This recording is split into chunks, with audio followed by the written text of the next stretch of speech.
el reino de Nápoles. Joana nació en la dinastía angevina, una casa real francesa que gobernó primero en Inglaterra en los siglos XII y XII.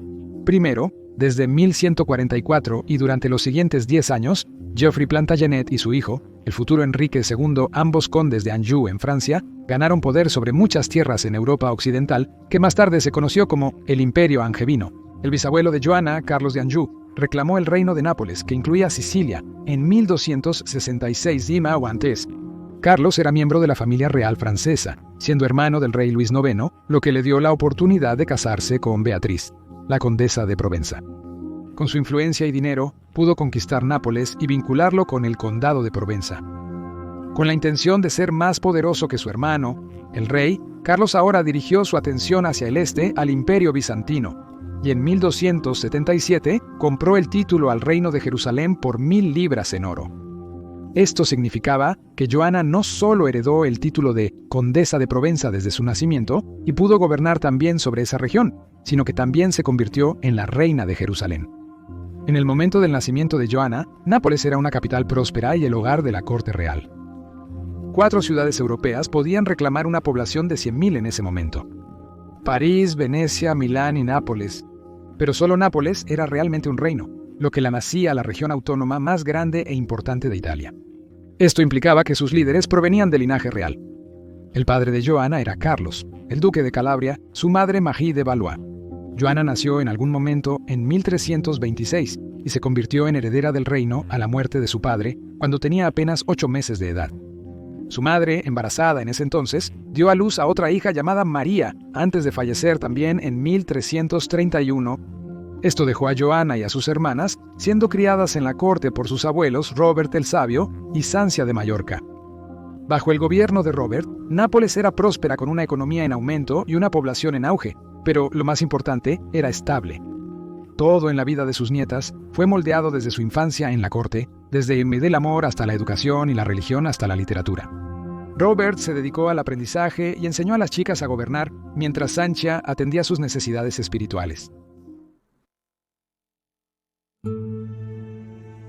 El primero. Con la muerte de su hijo, Robert el Sabio se quedó con una crisis de sucesión, y había una vieja disputa húngara de la que preocuparse. El sobrino de Robert, el rey Carabare de Hungría, debió ser el siguiente en la línea de sucesión al trono de Nápoles, pero Robert lo pasó por alto, dejándolo descontento al ser despojado de su derecho de nacimiento. Para aliviar la tensión y evitar una invasión húngara, la joven Joana fue prometida en matrimonio al hijo de Carabare, Andrew. Joana y Andrew se casaron en 1333. Ella tenía 7 años y él 6. Aunque sus padres regresaron a Hungría, Andrew se quedó en Nápoles después de la boda para aprender las costumbres de la corte napolitana. Burlado sin piedad debido al sentimiento antihúngaro, Andrew, comprensiblemente, creció para ser un adolescente aislado y hosco con un chip en su hombro. La pareja pasaba la mayor parte del tiempo separada y dormía en cuartos distintos, aunque compartían habitaciones dentro del castillo.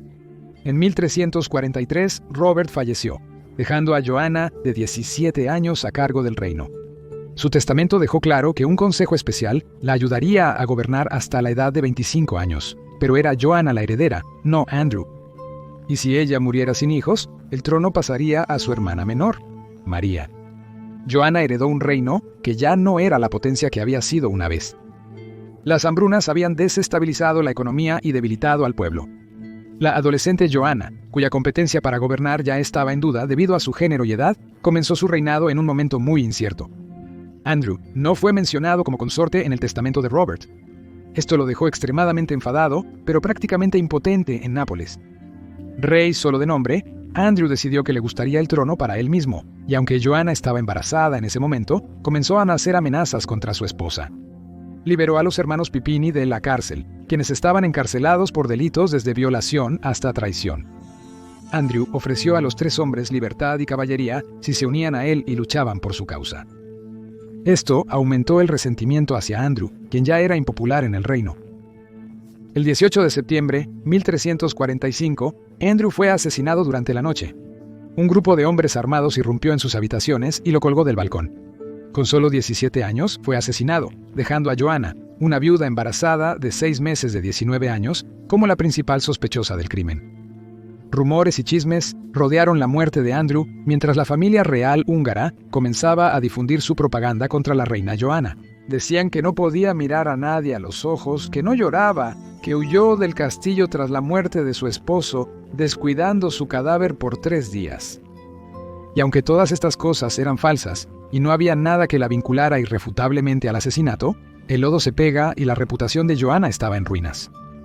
2 días tras el asesinato, arrestaron a un hombre, pero durante la tortura le cortaron la lengua, imposibilitándolo de nombrar a sus cómplices, empeorando la situación. Los húngaros enfurecidos creían que los torturadores intentaban proteger a la reina. El Papa Clemente VI investigó la muerte de Andrew y su hermano mayor Luis, ahora rey de Hungría, amenazó con una invasión. Pero luego, el día de Navidad, Joana dio a luz a un niño sano. Nombró al niño Charles Martel en honor a su abuelo paterno en un intento de apaciguar al rey húngaro.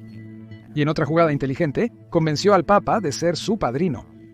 Como el hijo de Andrew eventualmente gobernaría Nápoles, Joana consideró que había cumplido con su contrato matrimonial. Entonces descargó Tinder para buscar un nuevo esposo, lo cual no daba una buena imagen tan pronto después del asesinato de su primer marido.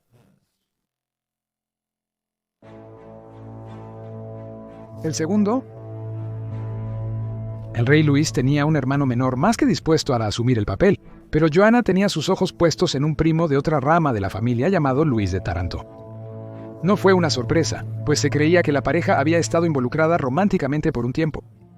Muchos creían que él era el verdadero padre del bebé de Joana. Pero quizás Joana solo quería un soldado experimentado en su esquina, ya que la estrategia militar no había sido parte de su educación. Furioso, el rey húngaro envió una carta al Papa Clemens exigiendo que destronara, cito, a la asesina de maridos y viuda de mi hermano, e inculpara a Madame María, su hermana, junto con otros 200 conspiradores. Exigió que el reino de Nápoles y Sicilia se le dieran a él y a su hermano menor, Stephen. Joana se casó con su primo Luis de Taranto, cometiendo incesto. El rey Luis el Grande de Hungría lanzó una invasión. Mientras comenzaba su marcha hacia Nápoles, la peste negra comenzaba su avance por Europa. Cuando el rey Luis entró en el reino de Nápoles con un batallón de 5.000 hombres, Joana supo que había perdido su trono. Embarazada una vez más, esta vez con el hijo de Taranto, Joana escapó en medio de la noche y huyó a Francia, a Aviñón y la corte papal, donde tenía control. Taranto, quien combatía a los húngaros en Capua, lo siguió pronto. Aunque adoraba a su hijo, Joana sabía que su viaje estaría lleno de peligros, por lo que tomó la desgarradora decisión de dejarlo atrás, sabiendo que el rey de Hungría cuidaría muy bien a su sobrino de 2 años. Tristemente, fue la última vez que vería al niño pequeño con vida. Murió mientras era transportado a Hungría.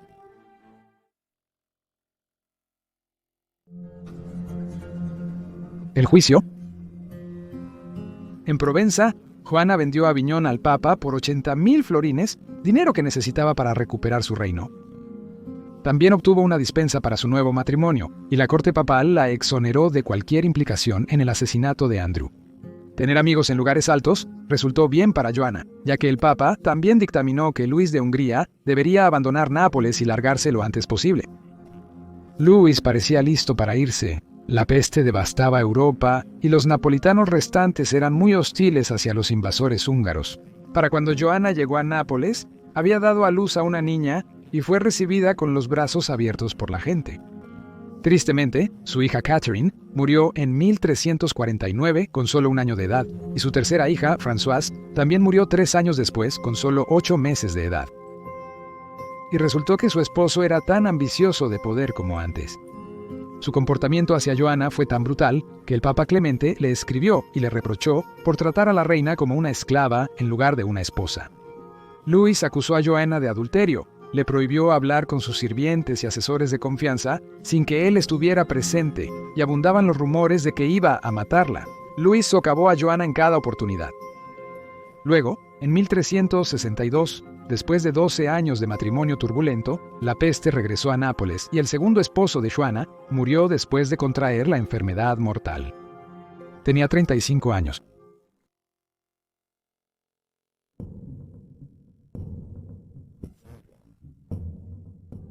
Ahora, la reina Joana finalmente podría gobernar como quisiera, demostrando ser hábil en el gobierno. Pero realmente necesitaba un heredero, así que después de buscar, se comprometió con James IV, rey de Mallorca, Él tenía el mismo rango que ella y no eran parientes directos, lo cual, como sabes, es siempre una ventaja, especialmente cuando se busca tener un bebé sano. Mallorca Parker había sido invadida por Aragón, y James había sido encarcelado de adolescente por su tío, y mantenido en una jaula de hierro durante 13 años. No sorprende entonces que estuviera mentalmente inestable, con mala salud y tendencia a episodios violentos. A menudo golpeaba a su esposa, a veces en público. Resentido por la negativa de Joanna a compartir el poder, James se fue a España para recuperar sus tierras, y murió allí de inmediato, ya sea por enfermedad o envenenamiento.